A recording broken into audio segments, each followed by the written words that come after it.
was exhausted. Oh, now we're recording. Thank you, Bob. I was a new mom. I was exhausted, but I was also having a hard time motivating a team. I was struggling because A, I did not hire the team. B, I was their peer at some point. And C, I just wasn't trained. I wasn't trained in what it took to be an exceptional leader. So I just went out and I read every blog, every article, every book, and I had massive epiphanies in those moments of what to do differently. And you're going to hear those epiphanies today. And it was in those epiphanies that got our team turned around. We went from worst performing region in the bottom of hitting sales goals to within 6 months, we were the top performing region. And it was really neat. It was really exciting. And from there, I decided, all right, I really am loving this. I really love the whole understanding what it takes to bring a team together. So I'm going to go out and get certified in coaching. I'm going to get certified in organizational culture.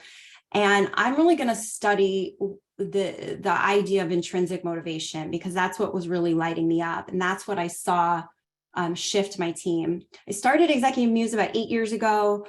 And it was interesting. One day in one of my trainings, one of the students said, "Hey, Val, is there a book you can teach us on everything that, or a book we can read on everything you're teaching us?" And so it took about 4 years in the making, and lots of blood, sweat, and tears, but I did launch Chief Inspiration Officer, How to Lead the Team Everyone Wants to Be On. And that launched 1 year ago. And I'm really excited. I just celebrated the 1 year anniversary of it. And it's been my clients, it's been the folks that are like, how do we do this? How do we create courageous cultures? How do we create environments where people are loyal to us, and in that we became bestseller in workplace culture. So I'm just super excited and lots to celebrate. Anyone who's read the book or done a book club or done the subsequent training, the Chief Inspiration Officer Management Mastery training, anyone who's experienced any of it, please just type it in the chat. I love to hear your experience, what you've learned, what you've read. I've seen book clubs come through. So I love connecting with readers and course users. Everything you're going to hear today has been used at some point at one of these companies, leaders in these companies. So you guys, whether you're a Fortune 500, you're a startup, you're a small business, it doesn't matter. You are wanting to be the best for your organization. That is why you're here. You're wanting to bring these tools back. And so I want to help you do that today. So in general, here's this latest statistic. Okay, I'm going to launch this poll. In general, what percentage of turnover do you think organizations see year over year? So we're going to launch another poll, and I'm curious to see what you guys think this number is. Do you think it's 6%, 12%, 18%, or 25%? What do you think is a yearly average percentage of company turnover?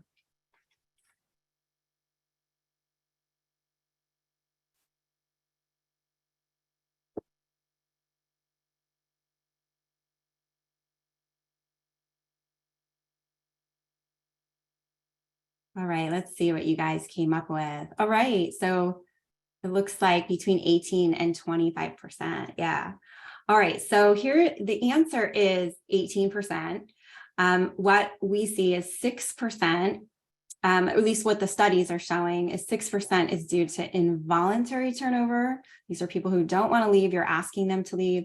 And 13% are people that are leaving on their own. This does not include retirement. And the interesting thing about this number is that usually, at least again, when I'm called in, it's higher than that, right? It's usually, I sometimes see it in the 30 to 50s. I had one client the other day said 100%, I'm losing 100% of my managers. She's in healthcare and she runs a healthcare day facility, and she's losing 100% of her managers. Now there's high burnout and turnover in there, but let's decrease that number. Sometimes what I see is overall in an organization, maybe the number's lower, but one department has it higher. So, depending on what the situation is, we can either look at it holistically from like a culture perspective, or we can look at the management involved in that one team, and we can make some corrections and change things up. And that's sometimes what we need to do. So want to ask you guys, who do you think is responsible for increasing loyalty in an organization?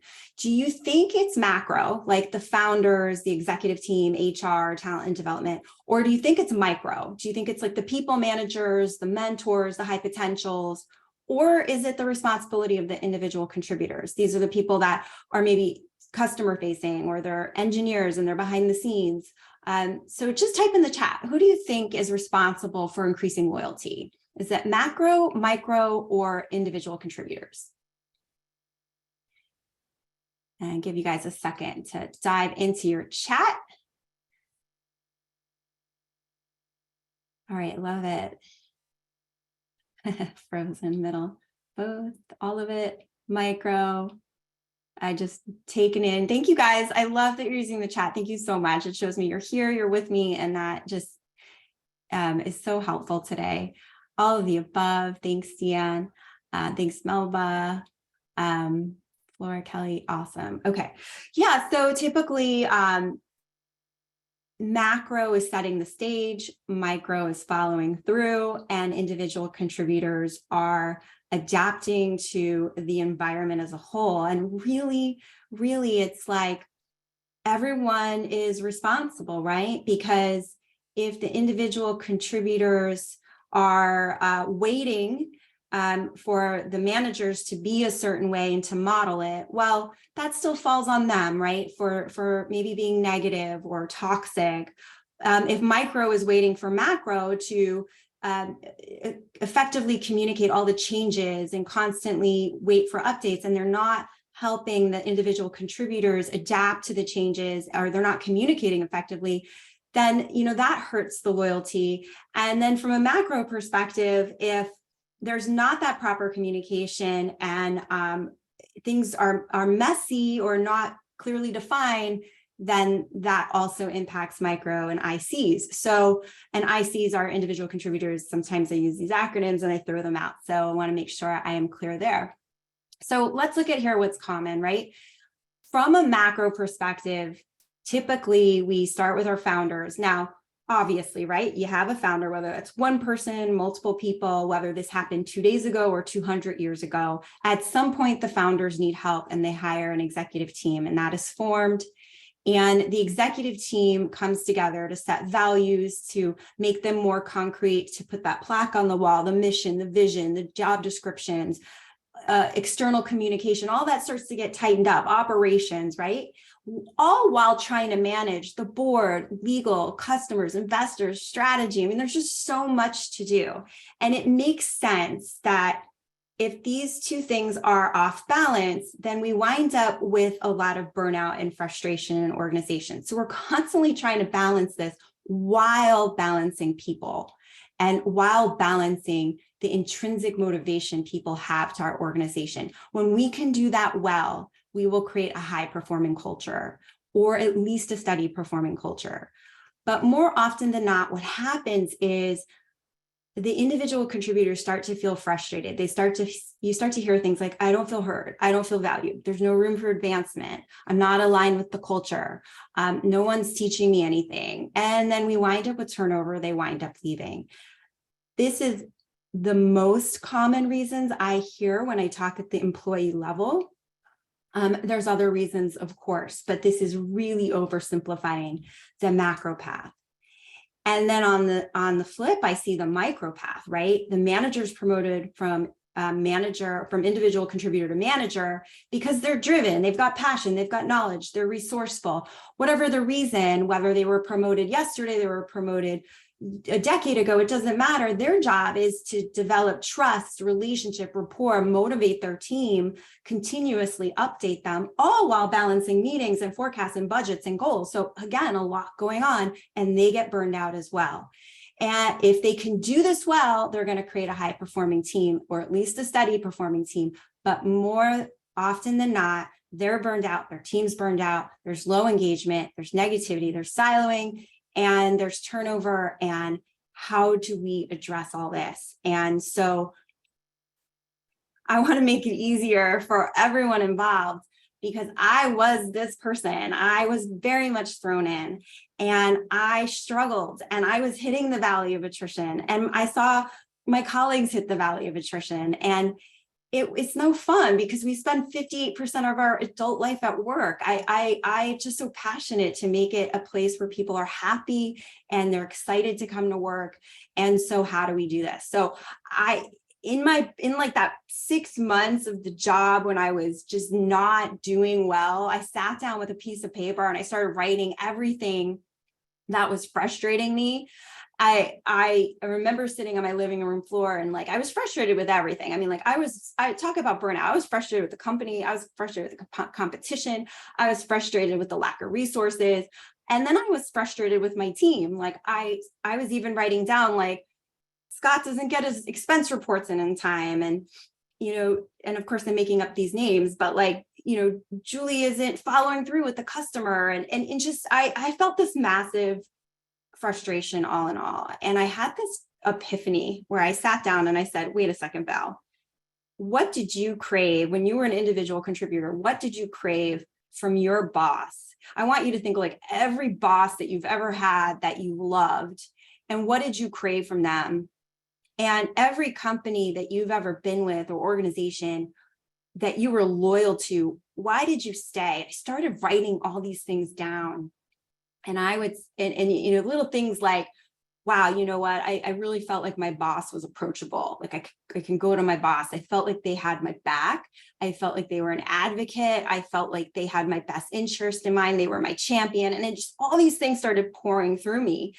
And then I sat and looked at this list and I said, well, are you doing this for your team? And that was where the light bulb went off. And I started rating myself on a scale of 1 to 10. And I started giving myself like 4 and 5 and 6. And that's when I realized, how can I get the most from my team if I'm not even giving them what they're needing from me, what I myself wanted from my managers and from my company? So that turned into what I didn't realize at the time is this whole concept of how do we increase loyalty? Is it through extrinsic? Because we were doing this really well as a sales team. And we were giving bonuses and rewards and sales trips and perks and, gym memberships and all these things. And certainly these things are awesome. People love it. And we do need to compensate. I have to, say, like, I have to assume we're compensating people. Otherwise, yes, if they can't pay their bills, they're going to leave. But aside from that, right, aside from the sense of we're paying people the money that they deserve to be paid and we're competitive, how do we motivate people? And we were doing that extrinsically. That creates short terms of dopamine hits. When you get a bonus, people feel really good for about 3 weeks. It's like getting a new car. You feel really good for about 3 weeks, and then you go back into your like normal baseline. So I was like, how do we do this intrinsically? How do we create a feeling of belonging? And so that is where I came up with this concept of crave. So crave is this framework, and it's asking us to put ourselves in the shoes of the employee. Because when we see, hear, listen, and value our employees, we in return get more of what we need. We get that loyalty because they feel intrinsically a part of our organization. And as luck would have it, crave spells out these 5 things. And yes, some of this was intuitive, but I also went like looking for research to back this up, right? Crave stands for connection, reliability, appreciation, to feel like their work has value, and effective communication. And if you look at this list, it probably seems really simple, but I have to tell you, day in and day out, I see people that are not creating connection with their team. It's all work, it's no play, it's all meetings, it's all serious. I have other people that do this really well. It's lots of fun and they're laughing, but then there's no reliability. Maybe paychecks are coming in late, or maybe the manager's not following through accordingly. And everyone's always late for meetings, right? So we're balancing all 5 of these things with appreciation, just even being able to vocalize and teach leaders how to vocalize what they see their team is doing well and do this consistently is not always just a common thing that people know to do. Even tying people to the mission and the reason of why they're going to do a certain project. I see this in engineering a lot. Like engineers get frustrated when they have to spend 80 to 100 hours of resources to fix a widget that they don't see the value in. And then you hear a lot of complaining. So how do we reconnect people to the value of why they're doing what they're doing, and then ultimately effectively communicate? So I want to give you my 4 top favorite ways to create a culture, a crave culture. And this is really where if you can take things back to your organization, or at least again have the reassurance that you are doing things well, let's just dive in and see what this looks like. Okay, so my first favorite way of creating a culture of crave and creating loyal people that stay in your organization is something that I call integrative onboarding. And we all know of onboarding as like someone's new, they're coming into our organization and we're going to, bring them on board, right? But integrative onboarding is enhancing the new hire experience and integrating them into the organization as quickly as possible. I know we get challenged where people are remote, or maybe we're slowed down with IT or slowed down with people's schedules. But I'm going to launch another poll because this statistic blew my mind. What percentage of employees will make decisions in the first week whether they want to stay or go in your organization? They're making the decision in the first week. They might still stay longer, but they're already thinking in their mind, I don't know if I want to be here. What percentage do you think that is?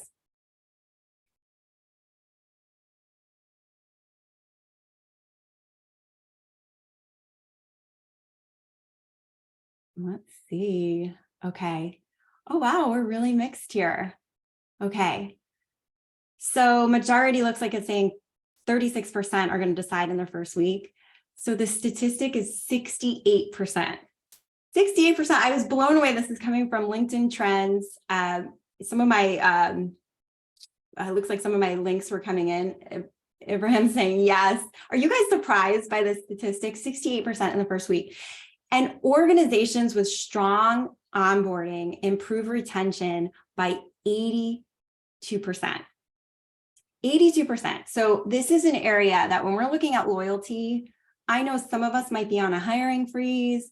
Some of us may, and actually I'm curious in the chat, tell me how many of you are maybe still hiring right now, or maybe you've put a pause on hiring, or maybe you just don't really need to hire right now. And if you can type that into the chat, I'm curious. And so is my dog, apparently. He's curious. Yeah, so everyone, you guys are hiring. Okay, who else? Share with me who else is hiring. So we have a really great opportunity. Yes, Suzanne, we'll send you the recording tomorrow morning. Government is always hiring. Yes, awesome. Hiring. Okay, so everyone here, at least so far, is saying we are hiring. Okay, so even if you're on a freeze or a temporary hold, this is super important because their experience in the first week can really make or break what happens next. So look at this case study. This is a company called Wipro. They're a call center. They were losing 50 to 70% of employees every year. And the CEO had an idea. I just want to try something. I don't think it's going to work, but let me just try something. I'm going to take this new batch of new hires coming in, and I'm going to put them into group 1, which is like a control group. They're going to get product training. They're going to get system training, which is very typical onboarding. And I'm just going to do nothing different, just give them the typical training. But you know what? I'm going to try this with group 2. I'm going to do the same type of onboarding, but this time we're going to pull in top performers. We're going to integrate them with some mentors. We're going to hear from other people why they stay at the organization. We're going to answer some questions from the CEO and from other people on the exec team about the company, where it's heading, those types of things.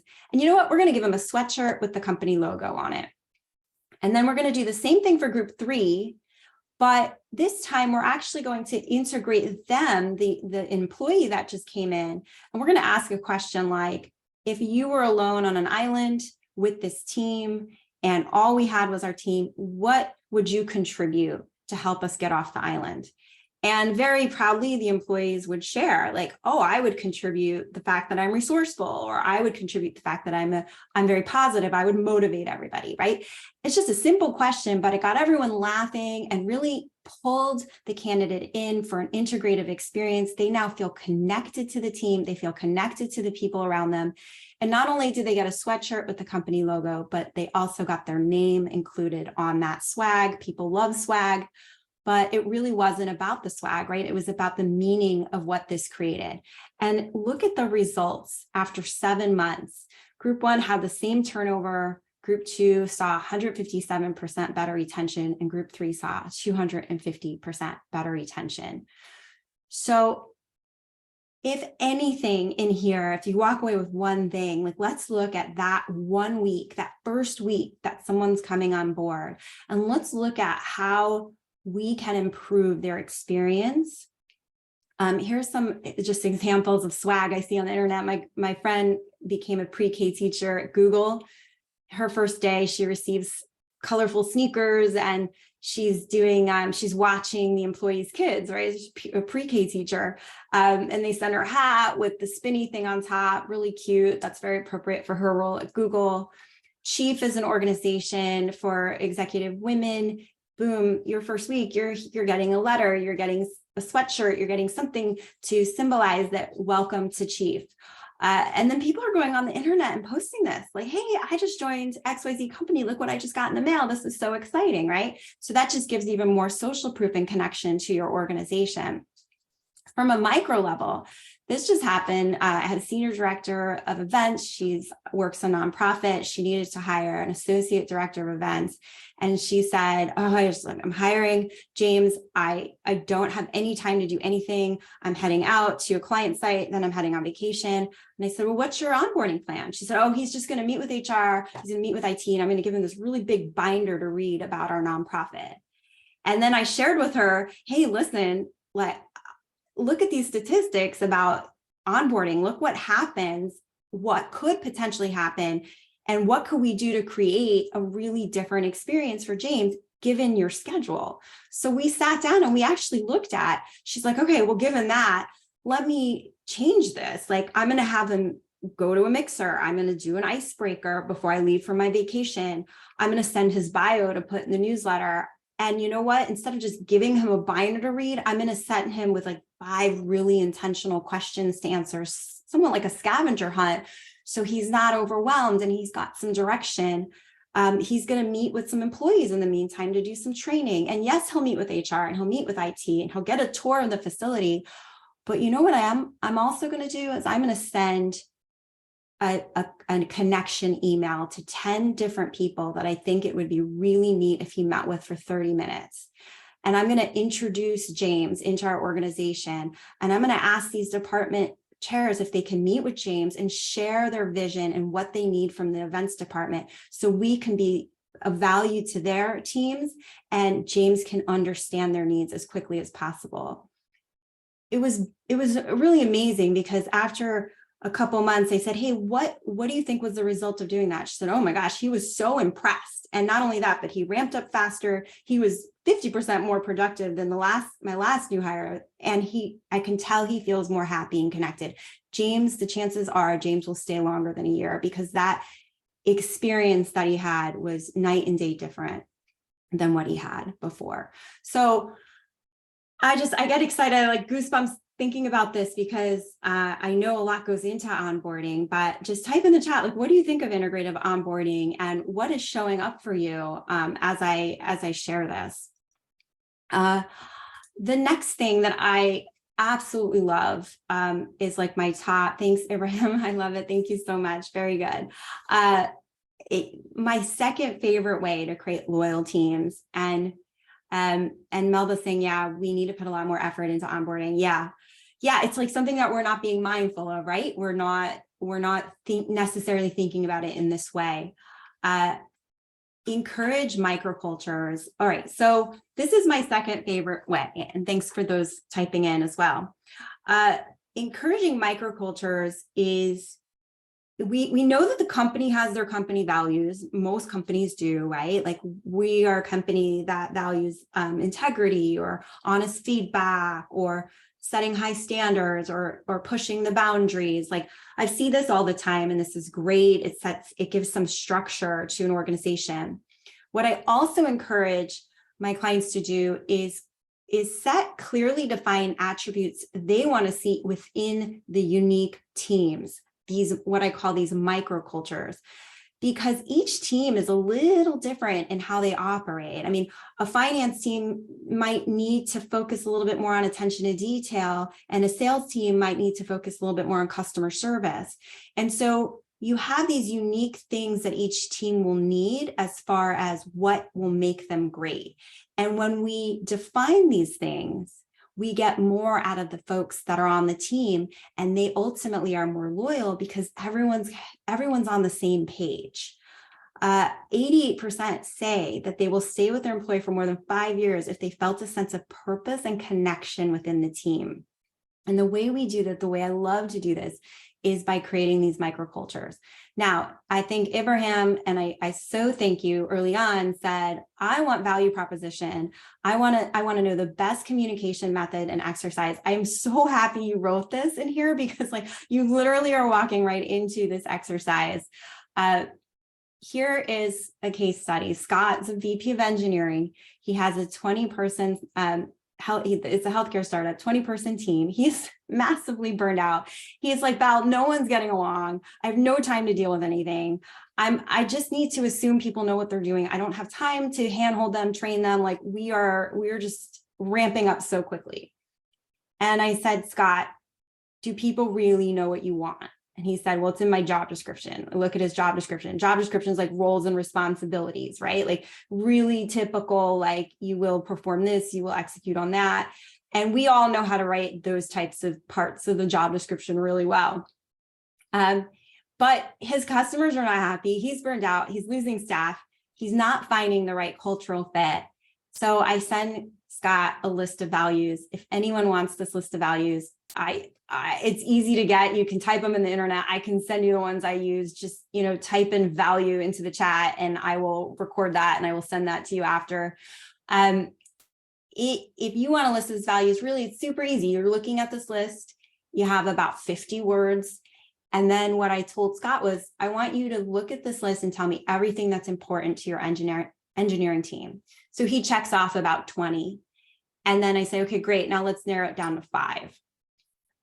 Harder to do. Now we're narrowing it down to 5. And I say, okay, let's define all 5. And so we work on it. We massage this. We engineer it, for lack of a better word. And we come up with this. Scott wants a team that's full of integrity. He wants employees that are honest, kind, respectful, that they communicate professionally. Super important to him. And I'm not going to read each one, but I think you understand where I'm heading with this, is that what happens when we did this exercise, and we also encouraged Scott to do it with his team as well. They got together and said, what really makes a great engineering team? Let's do this exercise together. Now you have a team, everyone's on the same page, everyone's agreeing what it takes, everyone's going towards the same goal, and you start to see a team that's really coming together to be more productive. And not only that, but then you're infusing these things into the job description. So you might say, we are looking for, and I'm just doing this off the cuff, we're looking for people that are great under pressure, solutions driven, and know how to keep customer top of mind. You actually say that in your job description. When you do that, you start attracting people that resonate with that language, resonate with that intention. And so adding this type of thing into the job description is great. But not only that, but now Scott's like, hey, everyone, the other day, Milo was really calm under pressure with the client. And Milo, could you share with everyone how you handled that? Because I was really impressed, right? So now, not only does the team come together to share what they feel is going to make them all successful, but as a manager, I am now articulating it in my job description. I'm articulating it in meetings. I'm pointing it out when I see it. And I have my list. I have my microculture. I have my ideas of what helps me lead the team that everyone wants to be on. So really, really powerful exercise. And again, if you want the values exercise, sometimes I use Brene Brown. I have my own, but I'm happy to even just send you whatever you feel could be of service to you. Even in interviewing, like just real quick, I said, okay, well, if you're really wanting people with integrity, like tell me a time you needed to communicate something you didn't want to, or share a time you received feedback you didn't agree with. So your interviewing questions can even come from doing this exercise. So this is super powerful, something that I guide with my clients. And between this and integrated onboarding, I start to see teams just to start coming together, and they're more positive and they're interacting better. They're more excited. They're integrating with the new people really fast, right? So this is my second favorite way to create loyal teams. So how are we doing? Would love to have the values exercise. You bet, Yvonne. I have that. Bob's helping me make sure I manage that. This is awesome. Okay. So the third way that I love to increase loyalty is to ask, assess, implement. I'd love to ask you guys in the chat, what are you doing to get feedback from folks that are in your organization? When we ask them their thoughts, we give employees a voice, we identify areas of opportunities, we hold people accountable, and we're holding leadership accountable, which, some might say might feel like micromanaging. That's not the intention. The intention is just to have structure so everybody is moving in the same direction, and know that there's a bit of accountability to how we measure things, right? So 50% of employees say 3 months before they left, no one asked about their happiness, their thoughts, or anything like that. Sometimes we even are worried that if we ask, then we feel this pressure that we have to do everything and change everything. I hear that sometimes. Think of it more like I'm getting the landscape, I'm getting a lay of the land. And I then from there, we will take like 1 or 2 things that we can do differently, and we will communicate that to people. Hey, we've got a lot of wonderful things that you guys are saying that you would love for us to do. We can't do everything at the same time, but we really honed in on this one thing. Give us a chance to work on this one thing. And even just doing that goes, okay, they're listening to us. We appreciate that. I'm impressed. From a micro perspective, we want to be asking at least monthly, like, hey, what's your follow-up? What's new? What's the next step? Either like twice a year or once a year. Hey, what can I, as your leader, keep doing, start doing, stop doing? And absolutely, can I just, as a leader, take a self-assessment so I can see I obviously am biased to my Crave self-assessment. I'll show you in a second what that looks like. There's also 360s that in ways that we ask on a macro level. Onboarding survey. So we just talked about integrative onboarding. Imagine in 2 months from now that you send a survey to the new hire and say, hey, what was your onboarding experience like? Were you welcomed right away? Did you have all the resources you needed right away? Did you feel connected to the team right away? And then you give those answers to the manager and say, hey, looks like there's some really great improvement on your onboarding. Looks like there's also some opportunities to tighten it up. What do you need? What can we do to do that, right? Exit survey. I just had a CEO of a healthcare startup. They just received about 45 million in funding, and he's still very much a part of all the interviewing. He wants to feel like he understands everybody coming into the organization. It's about a team of 60 right now, but they're growing really rapidly. They did an exit survey. They had an engineer start, engineer left within a week. He got a different offer. They were crushed because they really, really wanted this engineer. In the exit interview, the reason that the engineer left was because he said the CEO was 20 minutes late to my interview, and he looked tired and he looked like he didn't want to be there. And I'm just really concerned that this is a red flag about your culture overall. And so I did get another offer, and I'm going to take that. So what an amazing opportunity, right? Most people do exit surveys, but just even other ways to be asking that help us stay more connected, especially as we grow, we get bigger and bigger and bigger, we kind of lose sight of things that were easier to manage early on. from a leadership self-assessment standpoint, I mean, what I do with Crave is I ask 5 questions under each one, each part of Crave, right? So for example, with connection, I'm going to ask a question like, my team feels safe approaching me. I create a collaborative environment for everybody to share best practices. I ensure new hires integrate quickly. I use opportunities to coach others to help them be better, right? So I'm asking these types of questions, and a leader is going to self-assess. And it's a great start, assuming they're going to be honest. We can also do this as a 360 of where they're strong. Let's celebrate that. And just like 2 or 3 things that they can be intentional about moving forward. We either coach together or we put them through a training. And what's really neat is at the end of that, I can see the shift happen. And when we see the shift in how they even self-assess, they see a shift at how their team relates back to them, the productivity their team has, the retention, all this starts to improve. And we start to see case study after case study that indicates this. So really cool. And in a second, I'll give you a chance to see if you're interested in taking the Crave assessment. I will be giving those away here in a second. So stay tuned for that. Okay, the 4th and final is upskilling your staff. All right, 70% are leaving because of their boss, and 60% of managers say they've had no training at all. So we want to upskill. And I just say upskill continues, because like I'm seeing statistics like 76 say they'd want to stay with additional skills. 70% will leave their job. 86% of millennials would stay. And what we're seeing is retention rates rise 30 to 50% for companies with strong learning cultures. Now, I know that some companies can do this internally and some don't have the resources, and it can feel super overwhelming. So that's why a lot of people partner with companies like us or external vendors, right? You don't have to go at this alone. What we tend to look at is from a training lens. Yeah, we can go read something, we can hear something, we can maybe see it, we can see it and hear it, but really where the magic happens in your upskilling is, can you get a group of people together to discuss it, to then practice it, and then come back and teach each other what they learned?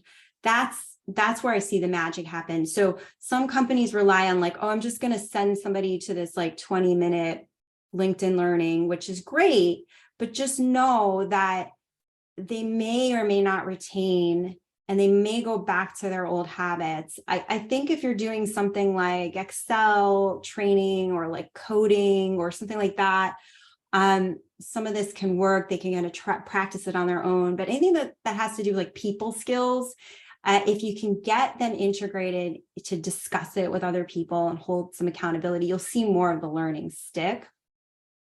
And that is one of the things that we do in the Chief Inspiration Officer program. This program took me about a year to develop. It follows my book really well. It goes into management mindset, emotional resilience, how to create a culture of Crave, how to create microcultures, how to master communication. And those seem to be the core things that managers are really craving. But then we also get into how to hire, when to fire, how to talk to your boss, meaningful meetings. So this is a resource to your organizations if you need it. I've seen when it comes to loyalty, when we put these 4 things in place, when we create a Crave culture, we see net promoter scores jump and they double. For those who aren't familiar with net promoter score, it is truly just a question of how happy are you here, or how likely are you to recommend this organization to a friend? And you have people that say yes, and then you have people that are neutral, and then you have people that say no. And you basically take the yeses and subtract them from the no's, and you sometimes get into the negative numbers. So somebody who's sitting at a 36 who jumps to 64, that is huge progress when it comes to loyalty and retention. The other thing we see when you put all these things into place is things like attrition. Here's one pharmaceutical company, they were losing 20 to 30 people a year. I just took their salary of $50,000. We put all the leaders through a management training. We said, okay, it's 2.5 times to rehire your manager at a $50,000 salary, though they were getting paid more with bonus. But just to keep it easy, we saw a $1.25 million savings in retention year over year. And it was really, really exciting, the value of what you can see, the difference all these things make. So I talked a lot, I said a lot, and gave you a lot. We today talked about and introduced you to what it means to have a CRAVE culture. We talked about integrative onboarding, encouraging microcultures, asking, assessing, and implementing, and upskilling. And if anyone's interested, the way that we work with folks is either individually, one-on-one, integratively, where it's very collaborative. We start creating micro trainings, maybe some group facilitation and discussions, start helping you with how to assess your culture, or we get really immersive, which is the management mastery program that I just shared with you. That's a 68-month program. It's like the VIP premier opportunity for leaders to really do a deep dive. So depending on where you are, where your organization is, if anyone is interested in anything like this, I offer a free strategy session, and anyone who does a free strategy session will get a CRAVE assessment for free today. So with that said, I'm going to open it up to Q&A, and we are also going to put the link in for a strategy session into the chat. Oh, there we go. Thanks, Bob. Thanks, Javon. That's perfect. Yeah, just follow that link, and then I will send you the CRAVE assessment to take as well separately in an email. And then tomorrow, yes, we will upload this. We will send the this in a link for a replay as well. And then also the link to get a hold of me or ask me questions or anything. I love hearing feedback on how you feel this went. So we have a few minutes here. What questions, thoughts, comments are bubbling up for you, or just overall general, like what did you get from today? I would love the feedback and love to hear from you. Even like, what's one thing you think you're going to do differently as a result of today?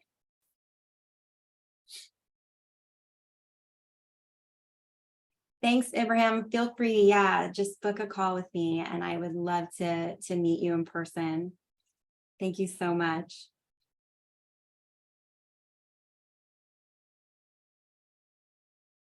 All right. So, yeah, so Yvonne, I work predominantly with gens.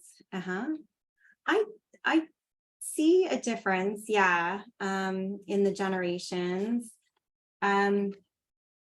And typically right now, what I'm seeing from generation to generation, I was just kind of looking for some statistics here. I have a nice, I have about like 50 statistics showing up, and I just remember reading something with Gen Zs. Let's see if I can find it really quick. But typically what I'm seeing from generation to generation right now, more than anything, is the folks that care about hybrid work and flexibility versus the folks that don't want it. And so typically the older generations actually want to come back to the office. They really appreciate that. The younger generations are wanting more of that flexibility, more of that independence. They thrive in that environment. So that's one difference. There's others, so it'd be cool to hear more specifically like what you're faced with. So let me know there in the chat, or of course we can chat when we get on our call as well. All right, what other questions?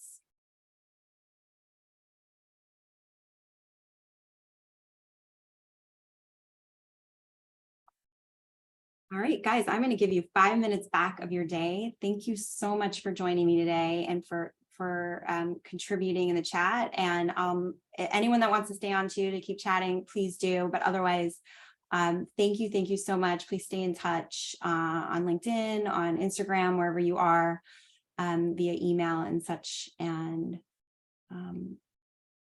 it was really, really lovely having everyone today. How can you use CRAVE?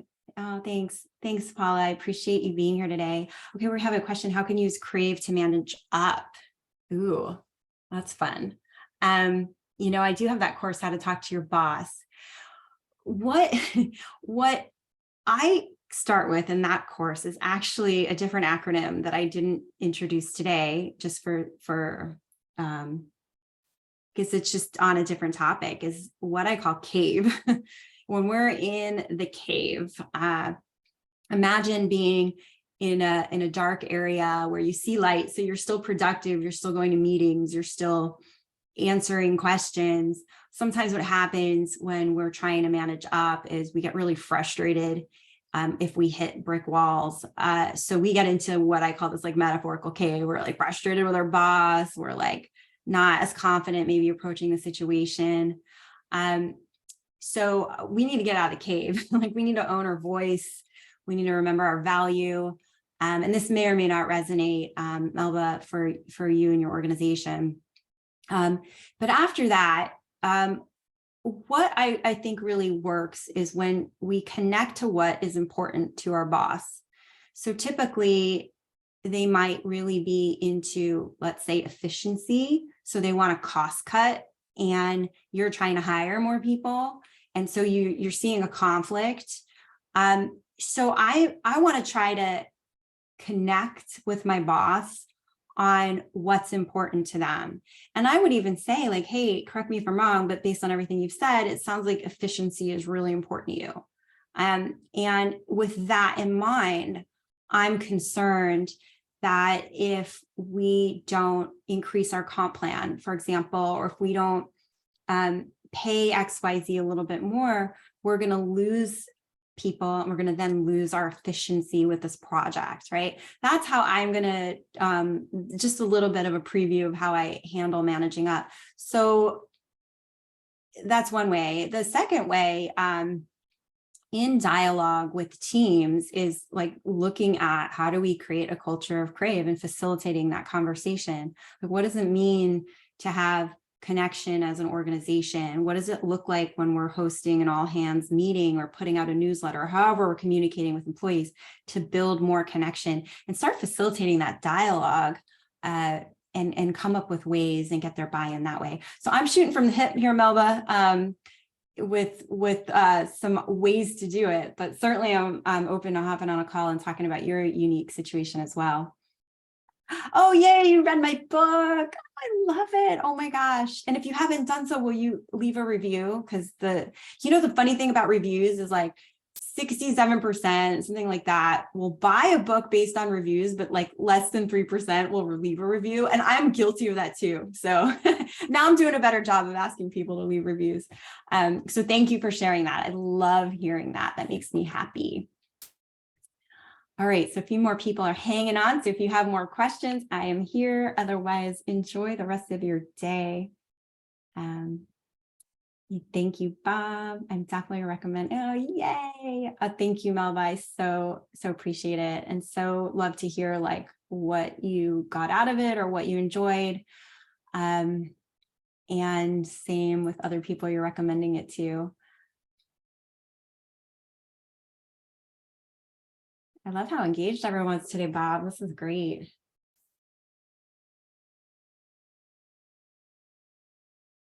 All right. All right. Any other questions? Looks like we have a few people that are still on.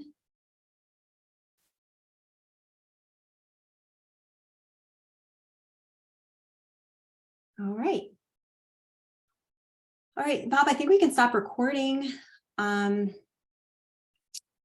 I am, thank you, Melba.